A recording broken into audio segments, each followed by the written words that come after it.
So here I summarize some of the related literature on this question.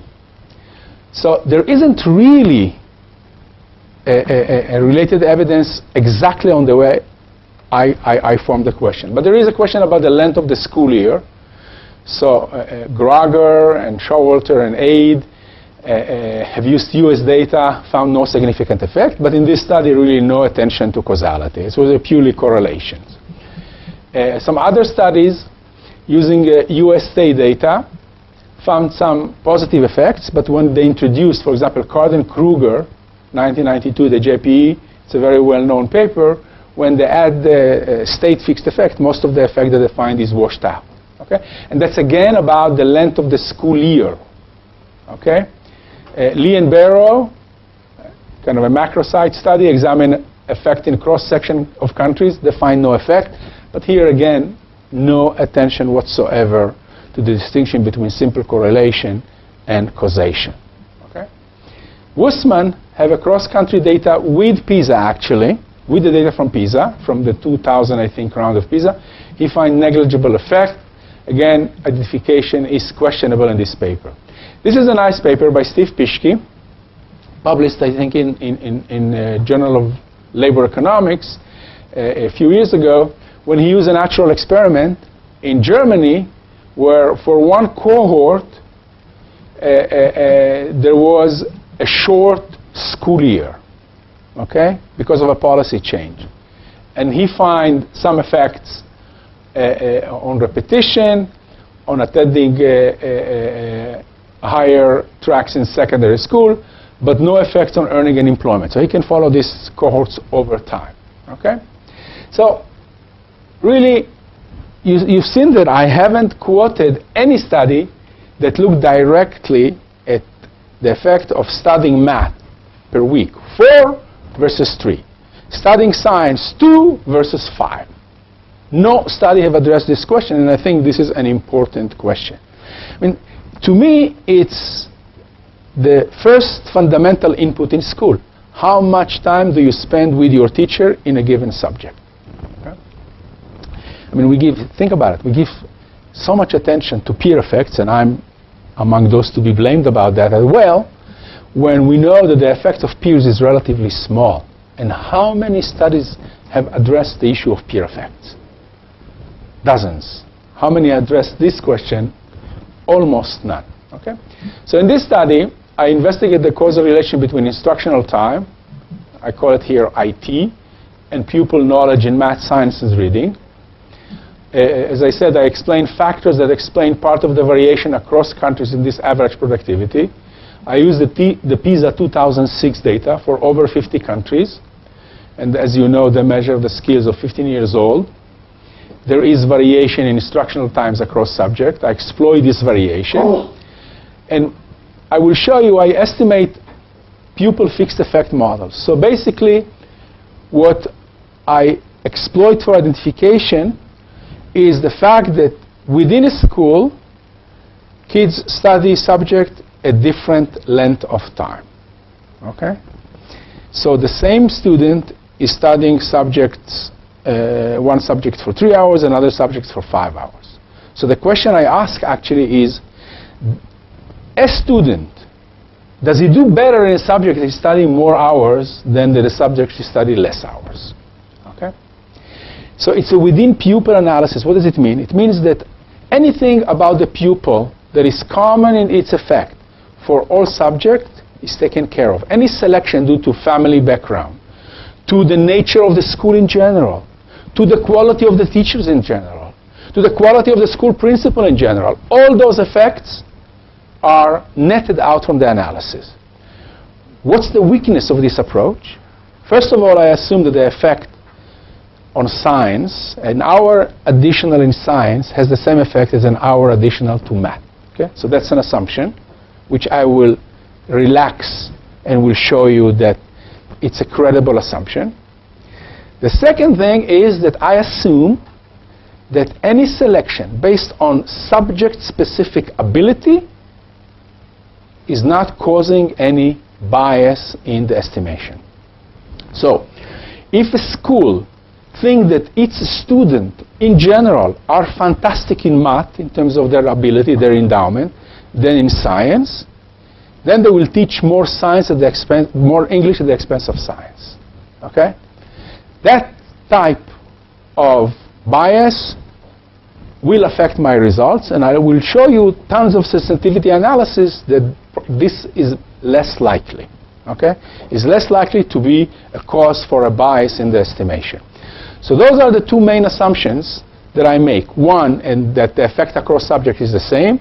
Second, that there is no subject-specific confounders in terms of the effects of hours of instruction. Now, I have another twin study to this one, where I use data from Israel, where in 2004 there was a finance reform of primary schools in Israel, which led to shifting in resources across schools. Some schools gained resources, some schools lost resources, and some schools stayed without any change. And I used that reform to study the effect of hours of instruction in different subjects. And I will show you only the results from that paper, because it used a different identification strategy.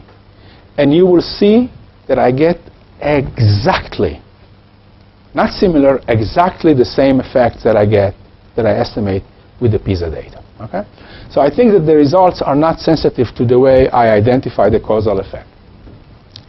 And then, as I said, I look at certain characteristics of schools, for example, accountability, autonomy, the environment, the labor market for teachers, and see how my effects are sensitive to those characteristics. Okay? And for policy, this is a very important part of the paper, even though identification is not that tight.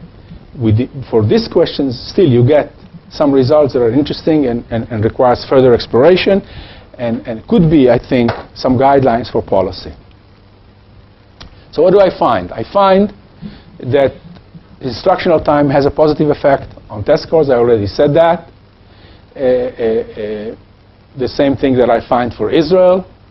I do the analysis for 25 OECD countries and for about 14 Eastern European countries, previous Soviet republics, Hungary, Romania, and all the other countries in East Europe. Separately, I find very similar results to the one I find for the other OECD countries.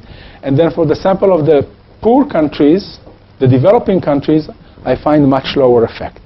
Even though we saw that inputs in general in terms of terms of instruction in a given subject is very similar to this sample of developing countries.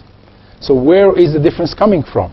It probably is coming from those structural features of the schools that may affect the productivity of instruction times in school. Okay?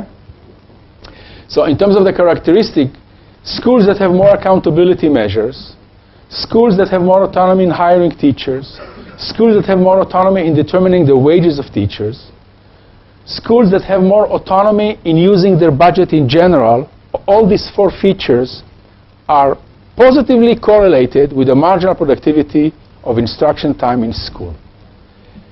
School autonomy in the curriculum and pedagogy and in the quality of input, such as computers and other school facilities, is not very correlated with the marginal productivity of teachers.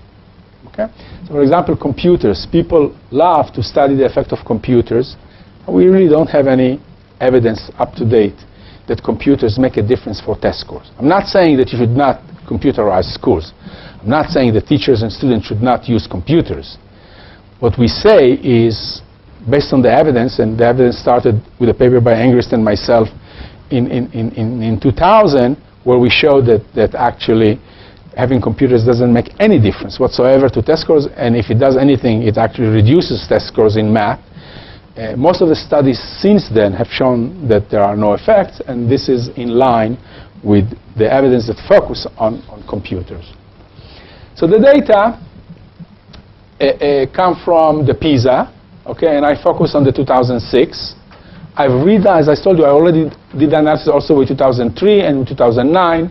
The evidence are the same. This is the sample. You know exactly the sample. It's a fixed age, so some kids can be a 10th grade, some kids can be a 9th grade.